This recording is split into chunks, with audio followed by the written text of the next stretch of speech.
Let's get it on then, shall we? Mwah.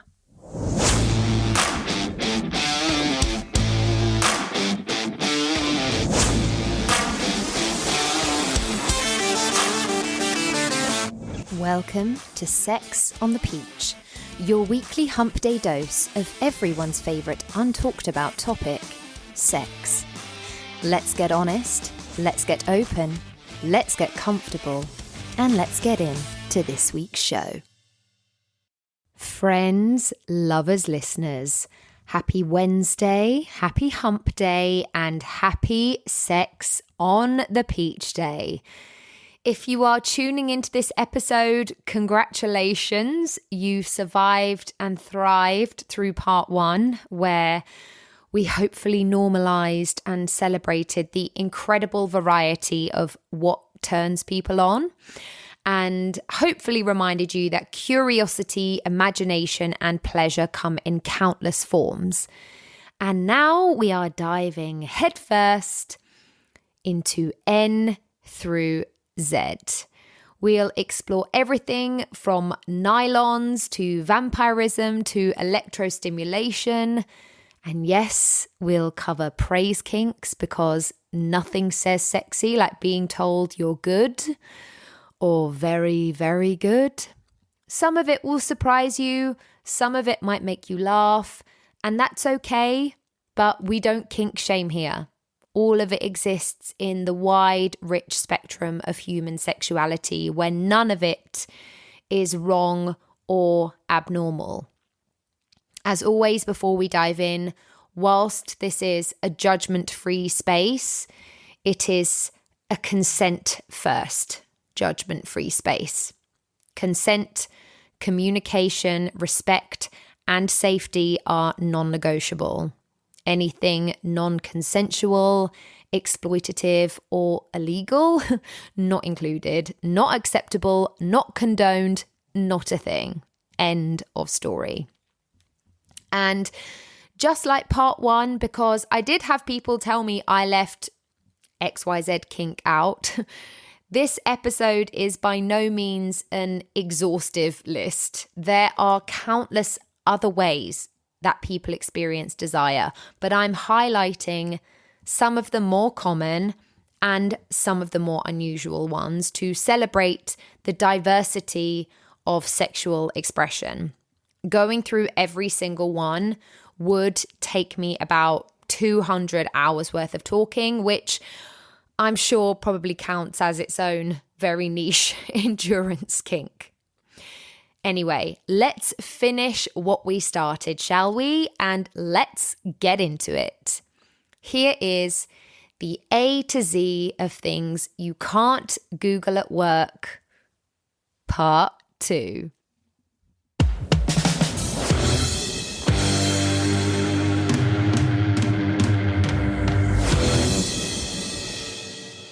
N is for nylon, needles, and nebulophilia.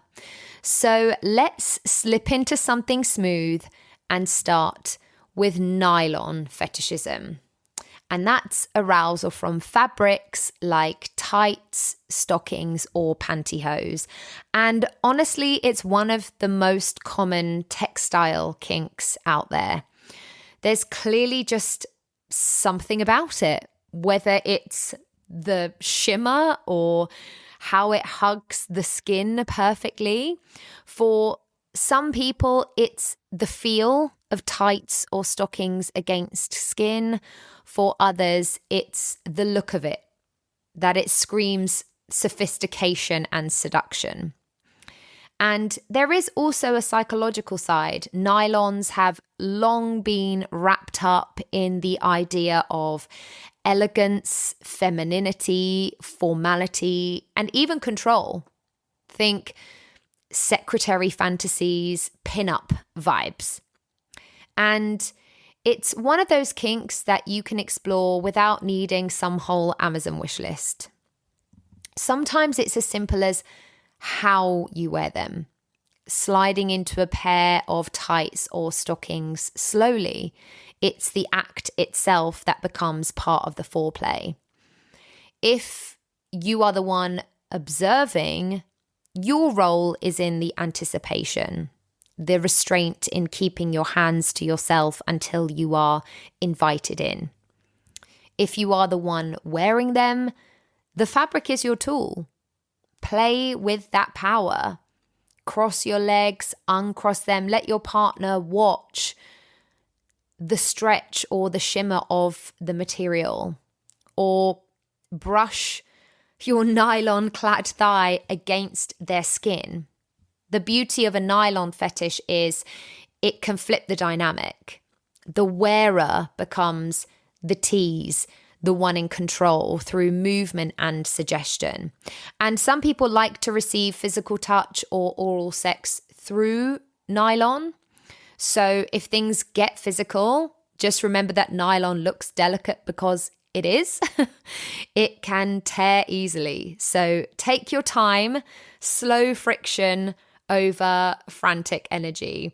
And having a spare pair nearby is smart unless you are going for that ripped in the heat of the moment look, which, to be honest, I also think is kind of hot.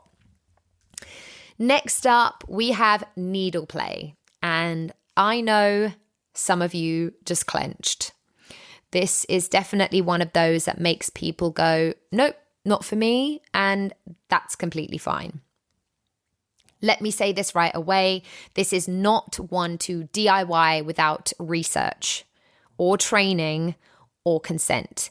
Needle play falls under the category of edge play, which is a BDSM activity that carries real physical risk because it sits right on the line between erotic and medical. And the dangers are real if you don't know what you are doing. For those who are curious, it's less about actual pain and more about intensity and trust. So if you are exploring it or thinking about exploring it, education is non-negotiable. Using sterile, single-use medical needles, partners can lightly pierce the surface of the skin, and they can do this to create patterns or sensations or a deep feeling of surrender. Some people feel a deep adrenaline rush and endorphin release from this. So this isn't a grab what's in your sewing kit kind of kink. Always use single-use sterile equipment. Know where it is safe to pierce and never ever improvise with whatever you find in the junk drawer. Wear gloves, never reuse needles, and know your anatomy, which means avoiding veins, arteries, and any high-risk areas. And aftercare is essential physically and emotionally. That means cleaning the area properly, bandaging if needed, and offering some calm after the intensity. You clean, you soothe, you hydrate, you check in. Some people describe this one as a meditative high, and others feel it as a deep emotional release. But either way, it's definitely a kink that demands as much care as it does curiosity.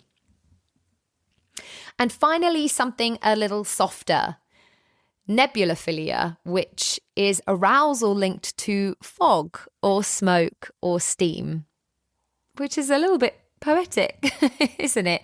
Desire that lives in the mist. It's a beautifully atmospheric fetish, sensual, mysterious, cinematic even. And this one is less about touching and more about mood, obscurity, temperature, even the way vapor or fog moves across the body. Like a slow undressing by nature itself and the atmosphere that all of this can create. So think hot showers, even mist from a humidifier. And if the thought of a steamy bathroom mirror gets you going, hey, listen, maybe you have a touch of nebulophilia. It's a fantasy that's part sensual and part surreal. And exploring it safely can be very simple. Steamy rooms, fog machines, just a long indulgent shower can create the right vibe. And dry ice might look cool, but it can burn and it can cause breathing issues. So maybe skip that unless you are a qualified stage tech working on the set of Wicked. The goal is sensation and ambience, not smoke inhalation. But whether it's silk, skin, or steam, N proves to us that pleasure doesn't always need to be explicit. Sometimes it's about texture and temperature.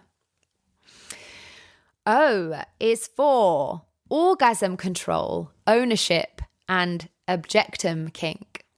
So first we have orgasm control, which we already touched on edging, but orgasm control can also be in the form of denial or forced climax, depending on who is in charge of the situation. And the core of this one is power. One person holds the key to someone else's release, literally or metaphorically. And that control builds the tension to an almost unbearable level. For the person in control, it's about watching that control play out, knowing you can push, pause, or pull back, watching your partner on the edge of release because you say so. It's the frustration of power and restraint that is supposed to feel delicious and enjoyable. And for the receiver, it's surrender, the slow burn, the begging, the anticipation. And when it finally happens, if you're allowed, it's often explosive because it's been built up with such intensity. Practically, it's as simple as taking charge of when, how, or even if an orgasm happens. You can use timers or commands or physical cues or don't come until I say kind of thing.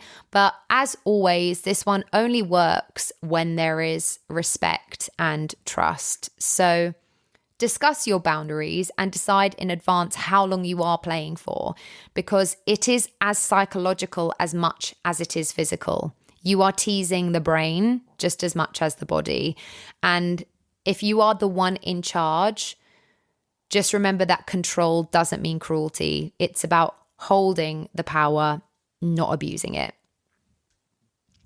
Now, ownership, another theme that overlaps with dom, sub, and power exchange dynamics. It's not about literal possession. It's about symbolic belonging, the language of mine or yours, which can feel deeply erotic because it touches on safety and devotion and surrender. When done well, ownership is not about control over a person's life, but it's about claiming sexual space with permission.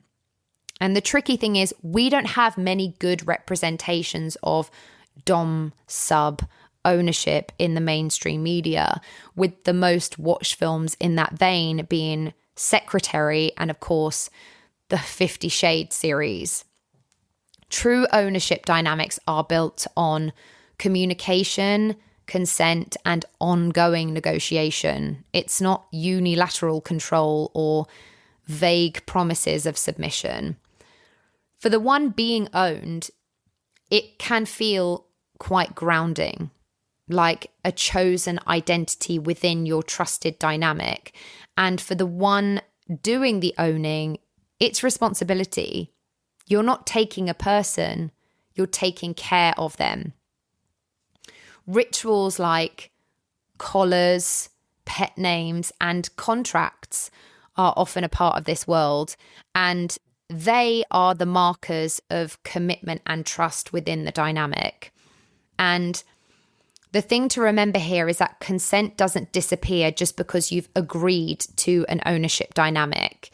That has to stay active, ongoing, and enthusiastic, because even in the kinkiest roles, everyone always deserves autonomy. This is people choosing to belong to each other in a specified dynamic. It's not one person being consumed by another. And objectum kink, also called object sexuality or objectophilia, and this is attraction or emotional connection to inanimate objects. It's an interesting one, and it certainly challenges what we think love and desire should look like. Some people form deep, romantic, or even sexual attachments to objects, anything from cars to buildings to instruments. And there's even a lot of documented cases out there, like Erica Eiffel, who famously married the Eiffel Tower. And for some, the appeal is tactile, the feel or the form of an object. And for others, it's emotional.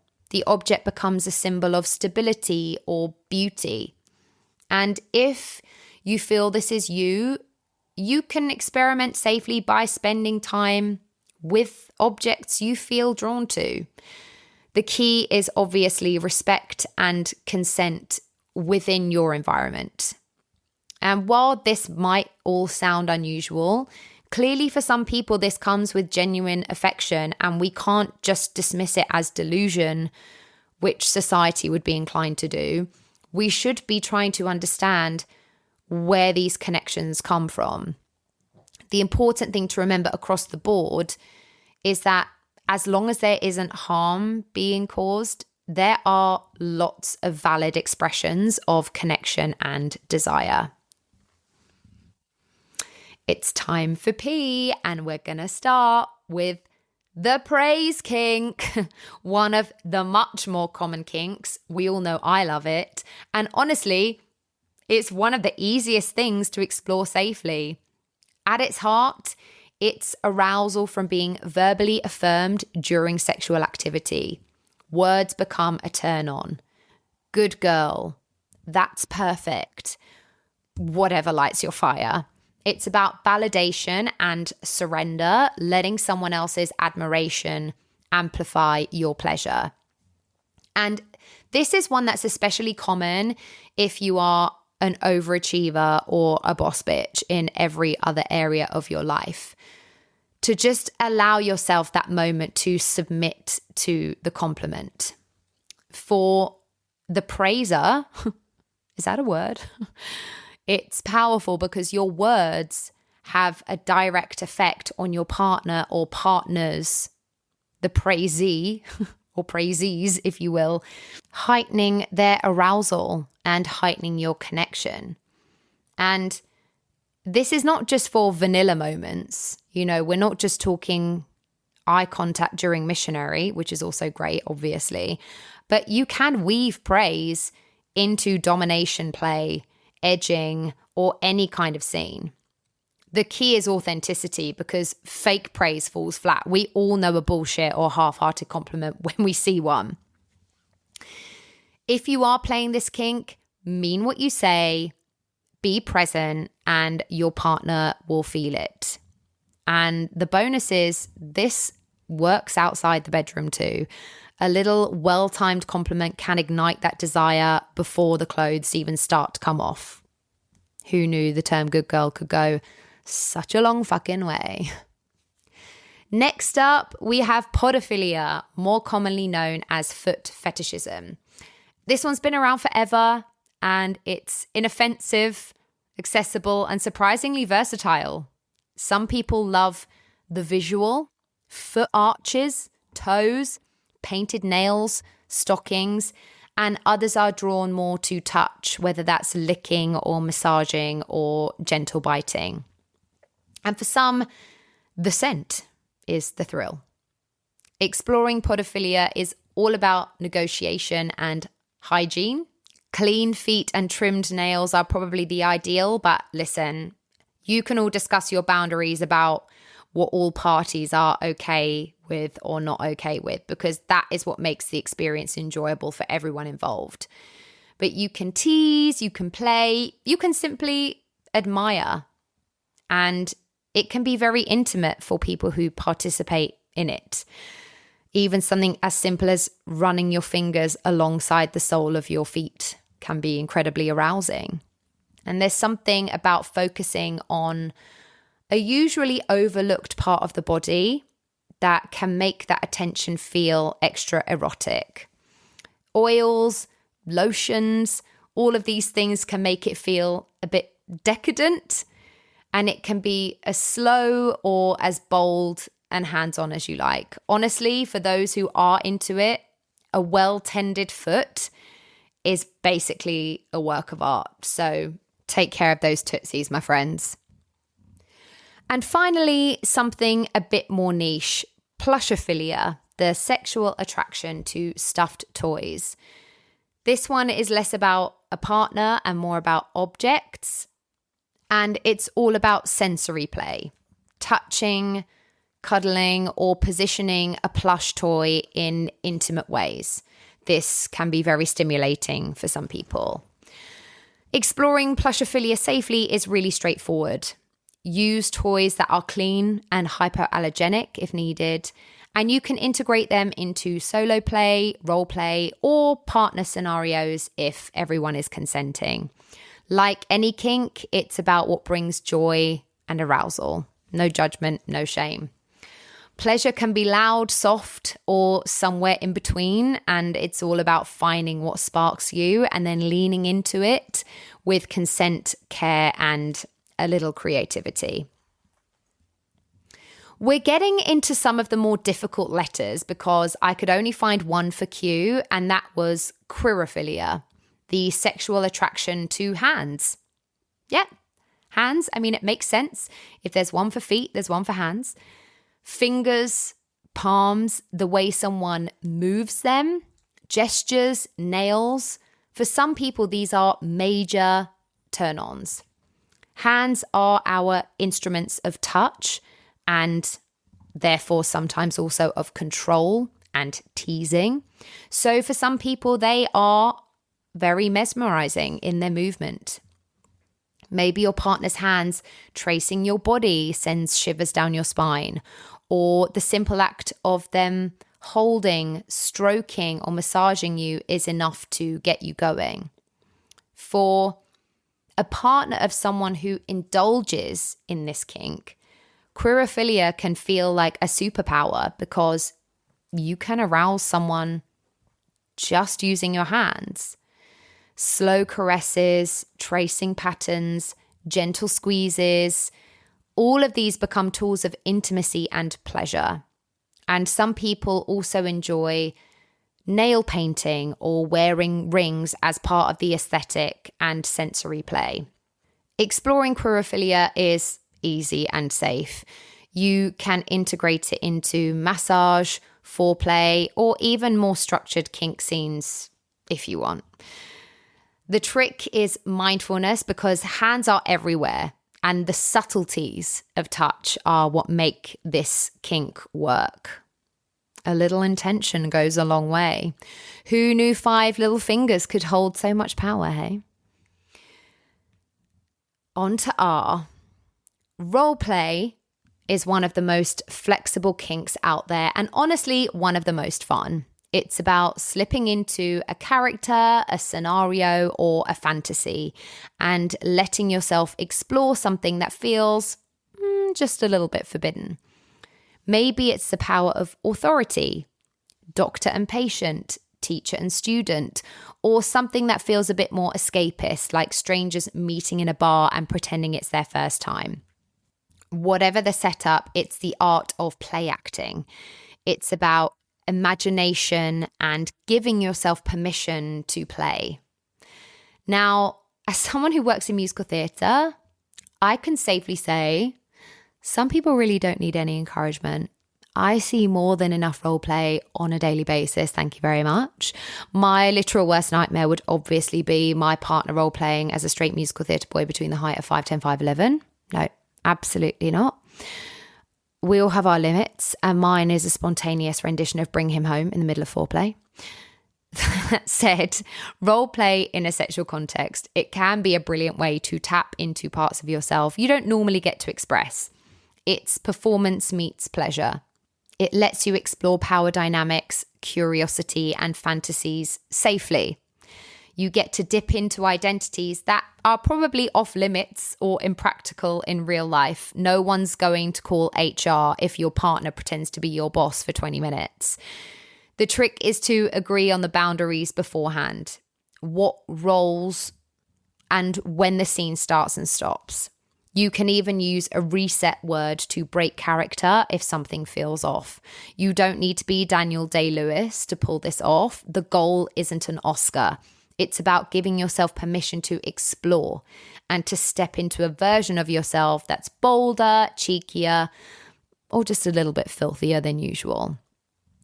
And don't forget, laughter is part of it too. If you accidentally break character or someone forgets their line, that's fine. The point isn't perfection, it's connection. And for something a little more futuristic, robotism. Yep.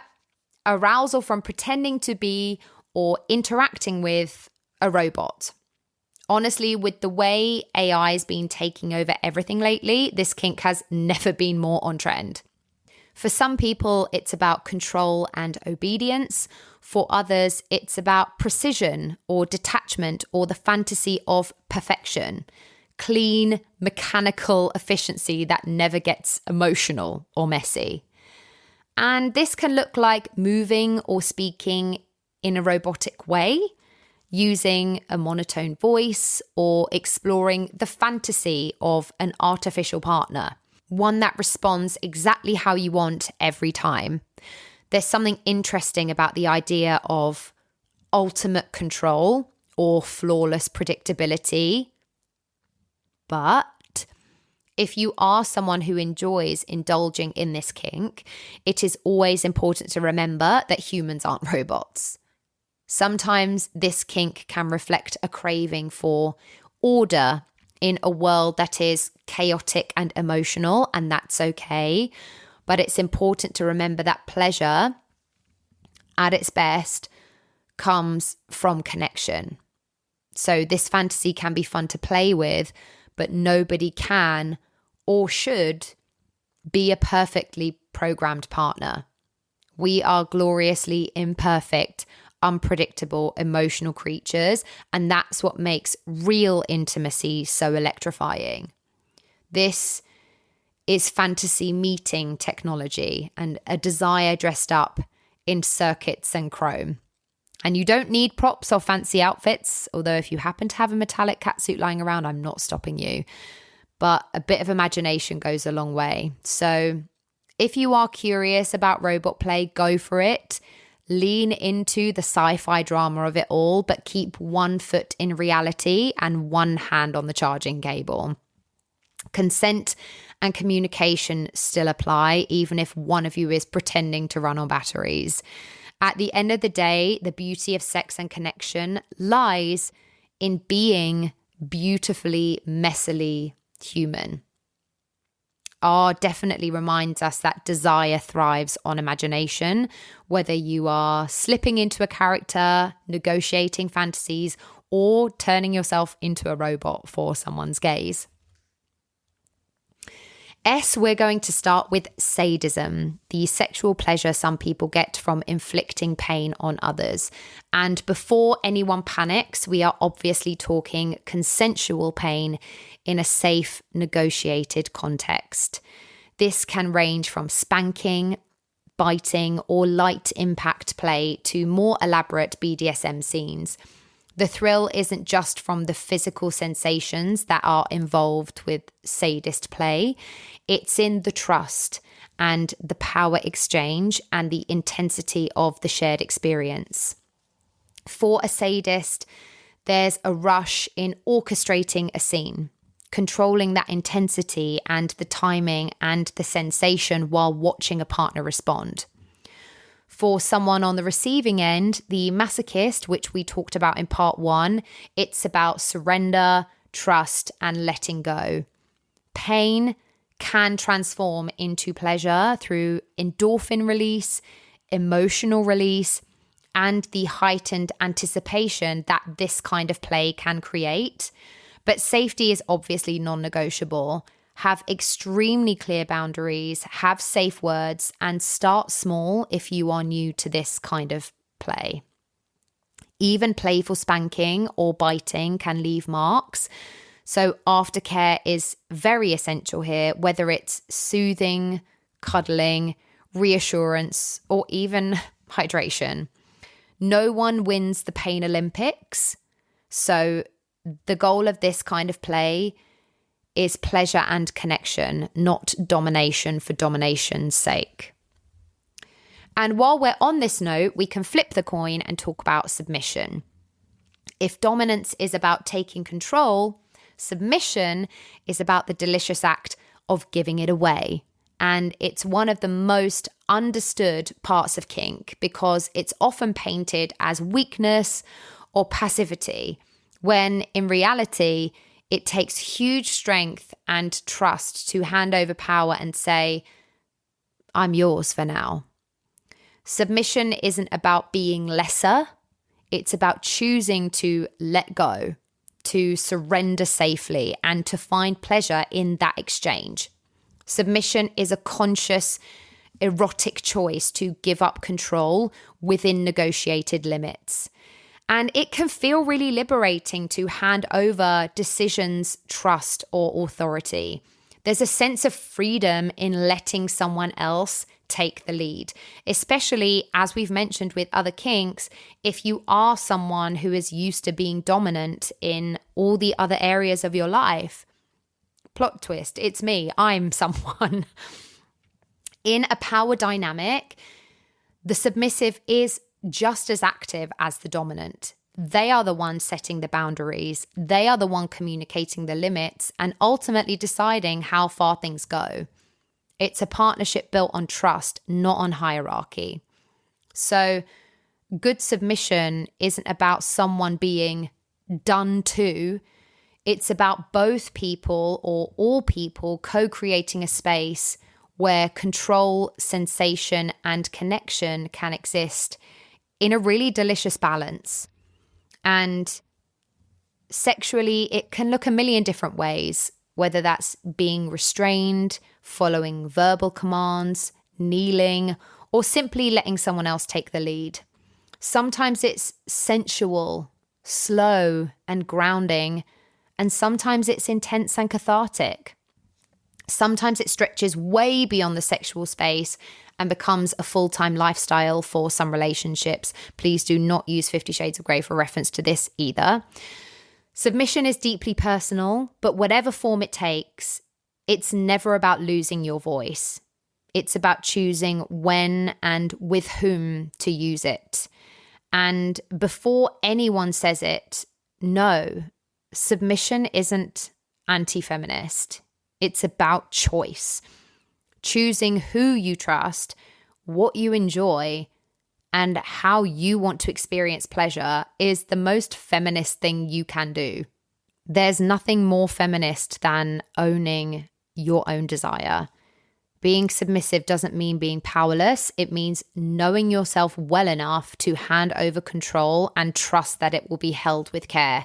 And honestly, that is pretty fucking powerful. All right, let's talk ghosts. And I'm not talking about the people that leave you on red. Spectrophilia is arousal connected to spirits, ghosts, or supernatural beings. And before you laugh it off or feel a bit uncomfortable at this one, it's actually not that rare. Humans have always been fascinated by what we can't see or fully explain, and desire often follows curiosity. So the thrill here comes from mystery, imagination, and the tension between presence and absence. It's not about Casper getting freaky. It's about the fantasy of being touched or desired by something invisible, something that feels powerful, forbidden, or otherworldly. For most people, it's psychological. The appeal is in the idea of surrender, which, let's be honest, is a common thread in a lot of kinks. Giving into a force you can't quite control or see. There's vulnerability in that, but also a kind of fantasy safety because it's all in your head. You are creating the experience. Exploring it safely is all about mood and creativity. Maybe you write about it. Maybe you play with lighting, sound, or atmosphere. fog, candlelight, low music, a little role play if you are feeling theatrical. But it is the erotic version of a ghost story, except you are the main character and the haunting is entirely consensual. And listen, if your vibrator starts buzzing mysteriously in the night, maybe you've got a very generous poltergeist, and that's a win, in my opinion. Now, the last one for S sounds like it's straight out of a gothic novel. We have stygophilia, maybe someone can confirm that for me, arousal from the idea of hell, eternal punishment, or extreme torment. It's the sexy side of sin. For some, it's tied to religious upbringing, that push-pull between guilt and pleasure, where being bad starts to feel thrilling. For others, it's about power, submission, or reclaiming fear itself. The common thread is the mix of danger and desire. That little voice that says, I probably shouldn't want this, which is exactly why I do. It's pressing the red button. This one is intense and it's considered very taboo, but it doesn't mean anyone actually wants fire and brimstone and Satan. It's about fantasy. People might play with the idea of being judged or punished or tempted in safe and controlled ways. Maybe it's role play with themes of confession or redemption, or exploring dynamics where you are the sinner being teased or forgiven. Some incorporate it into BDSM scenes with quite intense verbal domination or ritualized torment that remains obviously fully consensual and safe. Imagination is key here because no one is actually in danger. But as with all fantasies that people engage in, it can be incredibly stimulating if explored thoughtfully. So the most important thing, as with all kinks that flirt with intensity, is consent, context, and aftercare. If you are mixing in religion, shame, or emotional triggers, it's important to debrief after and make sure all partners feel safe and grounded. And on a deeper level, this kink can be a kind of reclamation, taking something that once caused fear or shame and turning it into pleasure or empowerment. It's saying, I get to define what turns me on, not some doctrine written hundreds of years ago. So if your fantasy life occasionally looks like a scene from Dante's Inferno, it doesn't make you a bad person. It does make you imaginative. And if there is a hell, at least you know you won't be bored when you get there. Let's move on to T and let's start with temperature play, which is exactly what it sounds like, using hot or cold sensations on the body to heighten arousal. Think ice cubes, warm massage oils, heated spoons, even a steamy shower. And this is actually not just physical, it's also psychological because the contrast between extremes can send unexpected jolts of pleasure through the nervous system. And temperature play is all about trust and anticipation. You are surrendering to sensations that are slightly unpredictable. That first touch of cold ice on bare skin, or the heat of something warm gliding along your body. For the person in control, it's a game of timing and attention. How long to hold something hot or cold, where to place it, how to read your partner's reactions. Communication is really important because some areas of the body are more sensitive than others, and what feels amazing on one person might be painful on another. So always test first, start gently, and have towels or water nearby to prevent discomfort or burns, because not everyone wants to feel like a baked potato or a cocktail garnish. And please, if you are using candles, make sure they are body safe ones made for wax play, not the Yankee candle sitting on your bedside table. We are going for sexy, not I accidentally branded my partner with the scent of clean cotton. Next up, trichophilia, also known as a thing for hair. And yes, it's exactly what it sounds like. Some people just get off on hair. Could be long hair, short hair, facial hair, fuzzy, silky, curly, straight. If it exists on a human, someone probably finds it hot. For some, it's all visual, the way hair moves, catches the light, even just the way it can frame a face just right. For others, it's about touch, running fingers through it, a playful tug here and there. Obvs, consent is mandatory, or letting it brush across your skin. Hair can even be part of restraint or domination play, whether it's being draped over someone's body or, again, being pulled gently or using it to guide attention in a slow and intimate way. Honestly, trichophilia proves that desire can be very particular or focused and still completely normal. It's not about being naughty. It's about leaning into the oddly specific things that actually make you hot under the collar. It's about curiosity. So if you've ever secretly fantasized about someone's luscious locks, congrats, you're probably in the club. I mean, I am all about people's hair all the time. So, hey, maybe I'm in the fucking club. And finally, tentacles. Yes, the classic anime fantasy kink, and yes, people really are into it. This one has been popularized in hentai, but it's not limited to cartoons. People are fascinated by the idea of multiple limbs exploring, restraining, or teasing the body in ways that humans alone can't manage. It's about the thrill of the unusual.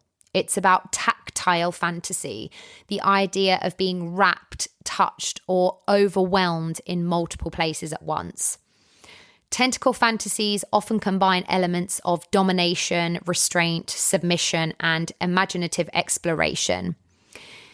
Exploring tentacle play safely is largely imaginative or role-play based, but props can include tentacle-like toys, ropes, or soft extensions that mimic that movement and sensation.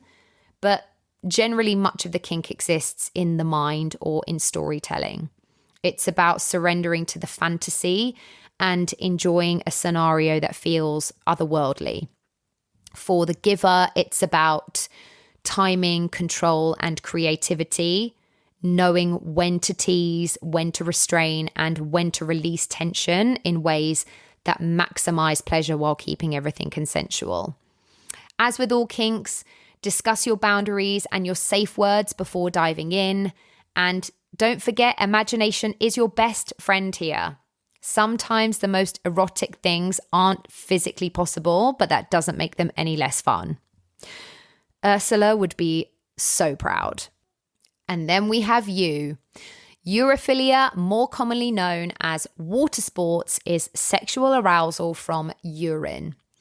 It's not for everyone, again, and that's totally fine, but it is far more common than people think. And for those who are into it, it can obviously be incredibly erotic. It's one of those kinks that kind of sits quietly under the radar, rarely talked about, but present in a surprising number of fantasies. The appeal often isn't just the act itself. It's the thrill of something that feels deeply taboo. It's about the vulnerability, allowing someone to see you in an unfiltered, messy, completely human way. For others, it's about control or dominance and having a shared secret that feels transgressive but safe. And really, that's the key word here, safe. This kind of play demands communication and care. Talk before you try and think about the setting. Showers and bathrooms are your best friends here, or you can invest in a waterproof sheet or a squirt blanket. Stay hydrated. Could never be the kink for me, could it, being the dehydrated queen that I am? Practice good hygiene and avoid anything risky if you currently have any cuts or infections. What's really interesting about urophilia is that for most people, it is less about the liquid itself and more about the intimacy, the idea of being fully accepted by someone else, no matter how raw the moment. It's a kink that pushes at the edges of shame that we've all been taught. And when you sort of claim that shame back for yourself and turn it into pleasure, it can feel very empowering. You know, when you strip away the taboo, what's left is people who are comfortable enough to explore their rawest selves, which is pretty cool. But just make sure you are engaging in this with someone who you trust and that it's handled with respect. Then we have used underwear, which has actually had a bit of a rebrand thanks to the internet. Once upon a time, this was traded like contraband in the sexual speakeasies of the internet, but it's now a thriving subculture of its own. It's practically mainstream. We've gone from shadowy Gumtree corners to full-blown Etsy-style marketplaces. And at its core, this kink is about intimacy, carrying a piece of someone else's sexual energy with you. And scent is extremely powerful. It's one of the most primal senses tied to arousal, which is why especially a partner's worn underwear can feel more intimate than a nude photo might. And then there's the other side, the people who love the mystery of it, buying underwear from strangers. And that's about fantasy. The anonymity becomes part of the turn on. You can build a whole story about the person it belonged to without ever having to know who they are. It's about imagination and erotic intrigue, like fan fiction for the senses. And while it sounds risque, it's one of the most low-risk kinks out there. Obviously, consent, but you can enjoy it entirely on your own terms, whether that's sending your partner a cheeky parcel or browsing the grown-up version of Depop from the comfort of your own sofa. Finally, uniforms, the ultimate fantasy wardrobe. This is arousal tied to specific outfits like police, military, nurses, flight attendants. It's part costume kink, part power fantasy, and often heavily tied to roles and authority, and often plays into the kind of role play which we already discussed. The fun obviously lies in transformation. Putting on a uniform lets you step into a role, whether that's someone assertive, composed, or obedient. For a partner or partners, it's the thrill of seeing you become someone else for a night. And it doesn't have to be elaborate. Even accessories can set the tone. As with all role play, it's only going to work when all of you are in on the fantasy. Nothing kills the mood faster than someone feeling pressured to perform in a uniform they don't enjoy. Let's kick things off with voyeurism, the arousal some people get from watching others in sexual or intimate situations. It's actually one of the oldest and most common kinks, partly because it taps into the thrill of the forbidden and that intimacy that comes from observing someone else's pleasure in a consensual way. Watching someone without permission crosses the line into abuse. So in actual practice, voyeurism is about mutually agreed upon situations. This could be a partner performing or engaging in sexual activity while you watch, or attending kink-friendly events where observation is part of the dynamic. Getting your kicks watching someone engage in sexual activity without consent is absolutely not okay. For the person or people being watched, it can heighten their arousal too, to know they're being observed. It's a form of exhibitionism, which we tapped into in part 1. Sharing pleasure with someone else's gaze can be intensely erotic when all parties are on board. Clear agreements about what can be seen, when, and how often, plus safe words or signals if the scene becomes overwhelming, are necessary, and that will ensure that everyone enjoys the experience. Voyeurism doesn't have to be complicated if this is something that you want to give a go. It could be as simple as agreeing that your partner performs a little striptease. But obviously, always consent, because trust me, no one ever wants an uninvited audience. Then we have vorophilia or vor, which is one of the more extreme but pretty common psychological kinks. And this is arousal from the fantasy of being consumed or consuming someone else. And let's be clear, almost all exploration of this kink is symbolic, imaginative, or role-play based. People aren't giving it Hannibal Lecter out here.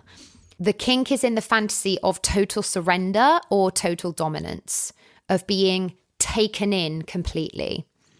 And the most common way people engage with it is through imagination, writing or reading erotic stories, or role-playing scenarios that let you experience the psychological thrill of vulnerability, control, or being consumed without any physical danger. This can play out in guided fantasies where one partner narrates and the other responds physically and or emotionally. Role-play can be as simple as wrapping a partner in blankets or light restraint or playful domination while verbally describing the scene. There are actually also some safe digital spaces that offer a playground for this kink, whether that's online role-play games or virtual worlds that let you explore the dynamic without any real-life risk.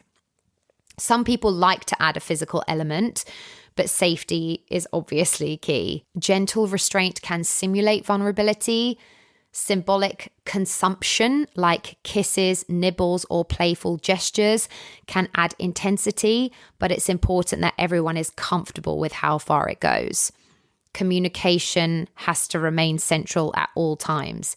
Discuss what aspects of vor excite you, what's off limits, how to pause or stop, and plan aftercare, because even though it's all fantasy, played out scenarios can feel surprisingly intense.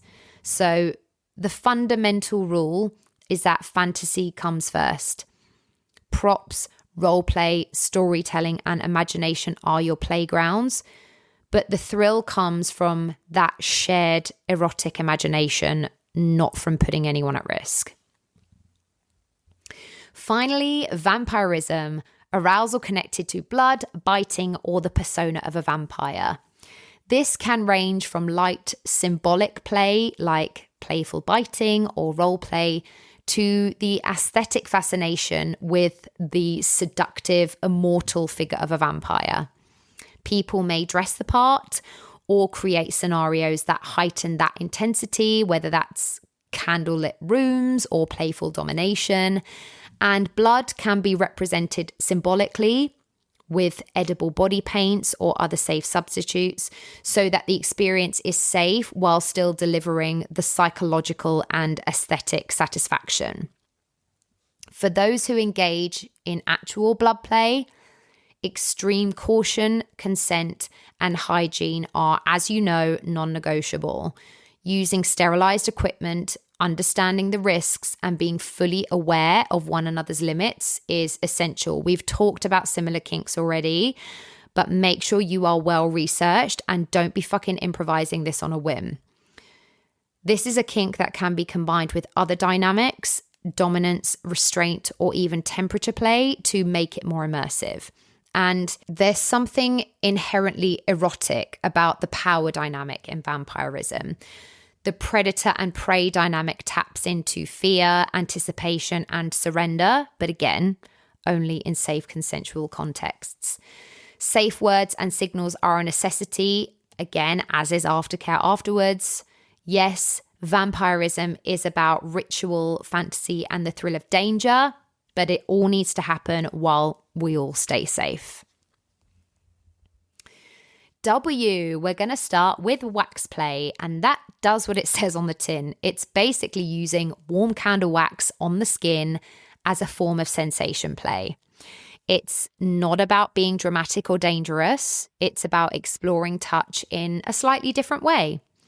The light sting as it hits the skin or the way it cools afterwards can be very arousing for people. And what makes it work is trust. The person dripping the wax controls the timing, the placement, and the intensity, and the other partner's reactions become part of that dynamic. For anyone who has been a long-time listener of the podcast, you will know I unfortunately had a very bad experience with wax play with someone who I clearly could not trust, and basically just decided to throw boiling hot candle wax over me without my consent on multiple occasions. And therefore, I have a very tricky relationship with this kink.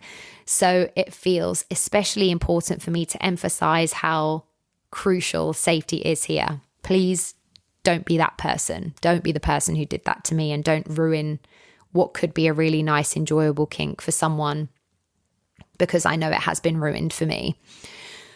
Always use skin-safe candles, low temperatures, and start with small drops, and stick to areas that can handle a little heat, like the back, shoulders, or thighs. And you can layer wax play with other kinks, like bondage or temperature play. It's a very simple kink, but it's one that shows just how much pleasure can be amplified when it's done with trust and attention. Now on to another extreme, wet and messy, or sploshing. This is all about playful indulgence. Messy, slippery, ridiculous fun. Think whipped cream, custard, chocolate syrup, mud, basically anything you can smear on yourself or a partner and slide around in. Sploshing is flexible. It can be a small dab of cream here and there, or a full-blown, messy, chaotic scene where sheets, clothes, and bodies are completely coated. This kink thrives on abandon, laughter, and a sense of freedom. The erotic charge basically comes from letting go of control and just enjoying the textures and the mess. Prep is important here. Use non-toxic, hypoallergenic stuff, lay down towels or sheets, pick a space you don't mind ruining, and be mindful of hygiene. And always check that your partner is okay with the mess, and have cleaning supplies ready, because let's be real, if you have Monica Geller energy, this isn't going to be the kink for you. A difficult letter, X. And we're starting with xylophilia, which is sexual attraction to wood. And I mean actual wood, not your partner's morning glory. And this one is about the sensory experience, the texture, the warmth, or the coolness of wood on skin. That can be deeply erotic for some people. It's tactile and visual at the same time. And wood can actually be pretty versatile in play. Some people enjoy using wooden implements, paddles, canes, or even furniture in BDSM or sensation play. However, wood can be very unforgiving if used carelessly, so starting gently and being aware of edges or splinters is essential. But beyond this kink reminds us that desire doesn't have to be conventional to be valid. You don't need complicated tools. Sometimes for some people, it's just about connecting with a material in a way that feels intimate, tactile, and erotic for you. This next one feels quite uncomfortable to talk about, but I'm here to have the uncomfortable conversations and to address things that actually exist and are more common than we realize, in the hope that we can all have better and more understanding conversations about them, as long as consent and respect are at the heart of them. Xenophilia is attraction to people who are culturally or ethnically different. And in society, we hear a lot about xenophobia, fear, distrust, or outright hostility towards what is unfamiliar. But it's obviously never discussed that there is a flip side to that. It's definitely a much deeper and layered kink, but at its core, it's about curiosity and desire for the unfamiliar. Someone speaking a different language or carrying the subtle nuances of a culture you are unfamiliar with. And because it involves identity and difference, xenophilia comes with responsibility and awareness of avoiding fetishization or objectification. It's about genuine attraction and curiosity, not reducing someone to a stereotype or an exotic other. Thoughtful xenophilic exploration should involve consensual discussion about desires, but it's always rooted in respect, empathy, and consent. And xenophilia isn't inherently good or bad. It's complex, and it can have both positive and negative effects depending on how it's expressed. It can promote affinity and cultural appreciation, but without awareness, it can slip into objectification, stereotyping, or cultural appropriation. Ultimately, xenophilia is a reminder that sexual desire is layered and sometimes sparked by what we initially find or are told to find unfamiliar. It turns the fear or distrust that society teaches us about otherness into curiosity, connection, and attraction to difference. Y only gives us one serious contender, and that is yiffing. Yiffing comes from the furry community and refers to sexual activity or erotic roleplay involving anthropomorphic animal characters. Now, this one gets sensationalized or misunderstood in mainstream culture, but at its core, it's about fantasy, play, and exploration of identity. And most of this happens online or in cyberspaces, chatting, messaging, or role-playing scenarios as your character, creating or enjoying erotic art, or interacting in different virtual worlds. Some people do incorporate physical elements like fursuits or themed roleplay, but for the vast majority, it's entirely digital. Yiffing is about imagination and exploring sexual scenarios safely in a space where everyone consents to the fantasy. And like all kinks, it's about mutual enjoyment and respect. Not everyone in the furry community is into yiffing, and that's totally fine. But when done consensually and safely, it's a vibrant expression of desire and imagination. To be honest, Y is really light on options. If there was a kink involving yeast infections, we could call it yeastiality. But as far as I believe, that doesn't actually exist. And for the amount that I have thrush, truly thank God, because I'm just out here surviving on Caniston and vibes. Finally, we've reached Z, the last letter of our kinky alphabet, and it's ending on a high voltage note. Let's start with zappers, also known as electrostimulation devices or e-stim wands. Electrostimulation is exactly what it sounds like, using small currents of electricity to stimulate nerves, muscles, and erogenous zones. It's intense for sure. Obviously, safety is non-negotiable. Only use devices designed for erotic play. Never stick electrodes near your head or near your heart. And always start on the lowest setting. Discuss intensity, sensation, and safe signals with your partner or partners beforehand. This kink isn't about pain for pain's sake. It's about sensation control and the way your body responds in real time. Many people pair e-stim with other forms of play, like bondage, sensation play, or even orgasm control, to make their sexual play electric in more ways than one. Literally. And last up is zentai, the practice of wearing skin-tight, full bodysuits while engaging with others in similar outfits. If you've ever seen a group of people in head-to-toe lycra, like in an 80s exercise video, you're halfway there.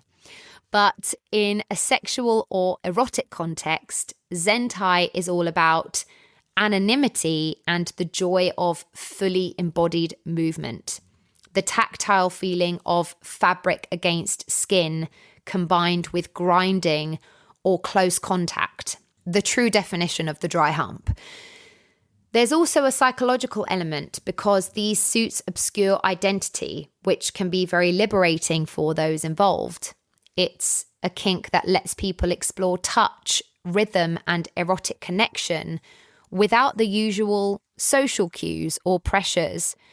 You can push your own boundaries safely because the mask of the suit allows you to step outside your everyday self. So this is a kink that shows that covering up doesn't always take away intimacy. It can actually intensify how you feel each touch, movement, and connection. What a way to close our A to Z. Electricity, lycra, and liberation.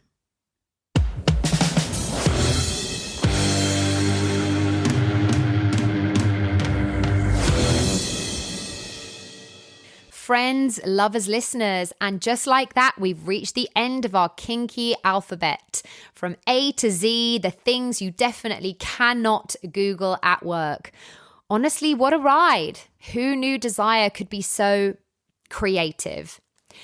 If there's one thing I want you to take away from today and from the previous episode, it's this. Sexual desire is wild, expansive, and absolutely human. There's no normal when it comes to what turns us on, as long as it's, I know I say it constantly, as long as it's safe, consensual, and respectful, there is room for curiosity and imagination.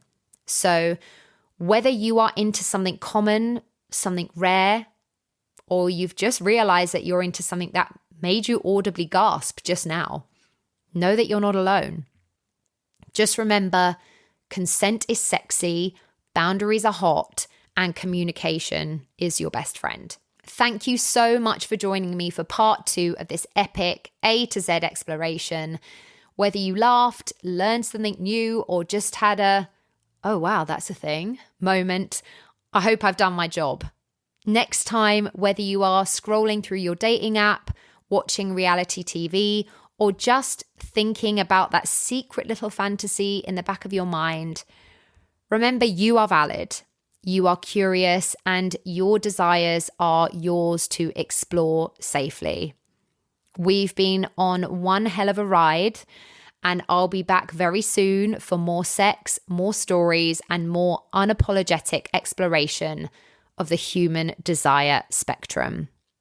Stay safe, stay curious, stay horny, and I'll see you all very soon. But for now, thanks for coming. Thank you for tuning in to Sex on the Peach today, and I hope that you enjoyed this week's episode. You can find and follow me on Instagram, YouTube, and TikTok at Sex on the Peach Cast, and you can also get in touch with me at sexonthepeachcast@gmail.com.